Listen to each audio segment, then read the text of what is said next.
三公主对韩某，当真没有半点防备。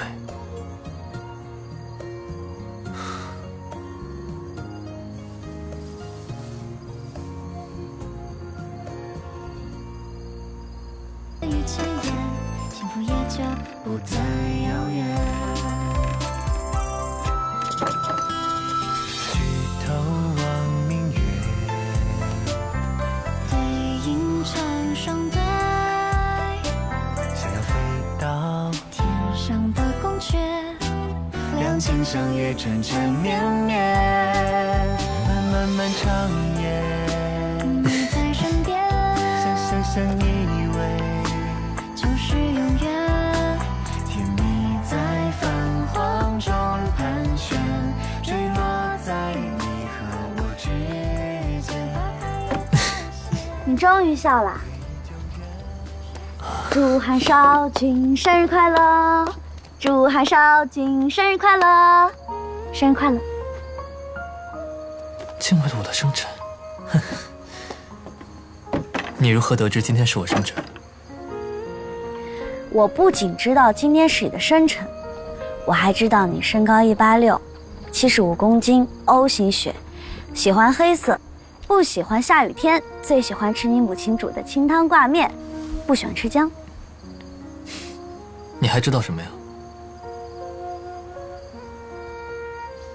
我还知道，自你出生以来，玄武城上上下下都说你是百年难遇的奇才，可就偏偏在16岁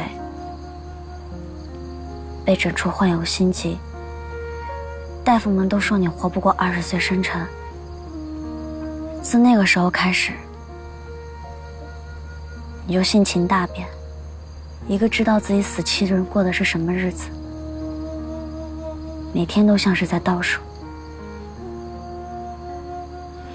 你怨上天不公，你恨无力改变，你想活着，所以只要能够治愈心疾，什么事儿也都肯做。韩硕，你要相信，有一个人能够治愈你的，他会是最爱你的人。所以不要气馁，一定要坚持到最后。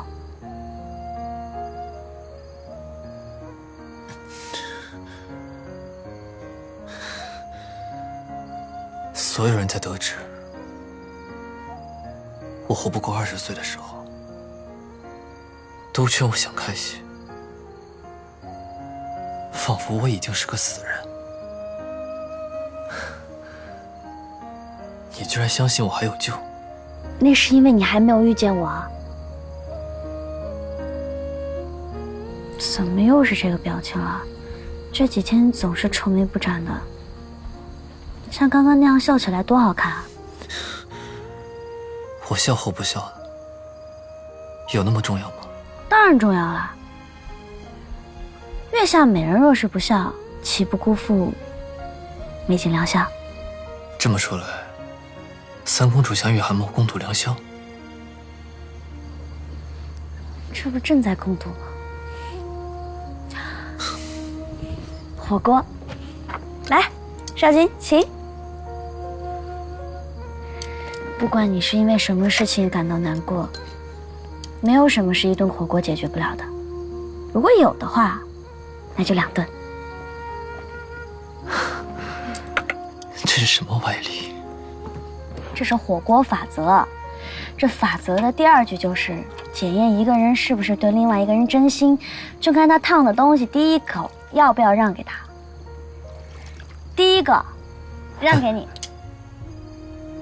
我患有心疾，吃不了辣。啊，没事，我爱吃辣，我能吃辣。还好我准备了鸳鸯锅。你看这红汤和白汤，明明不能相容，步调不一，却非要放在一个锅里。你喜欢吃辣，整锅都是红汤，岂不更好啊？整锅都是红汤，你不就不能吃了？再说了，火锅就是要大家一起吃才有意思啊。所谓求同存异，谁说立场不同就不能融洽了？鸳鸯锅就是要红汤跟白汤在一起，少了哪一个都不行。少了哪一个都不行。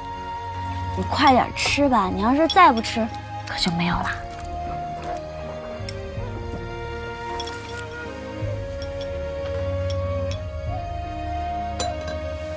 我知道了，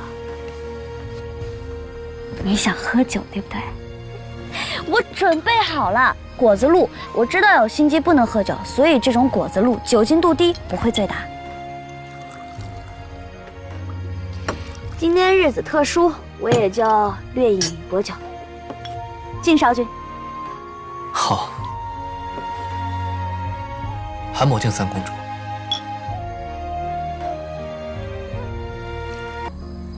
你放心，有我在，绝对不会看人去死的，一定会出现奇迹的。没有奇迹，我也会创造奇迹。其实我已经找到了治病的方法了，可我不想那么做。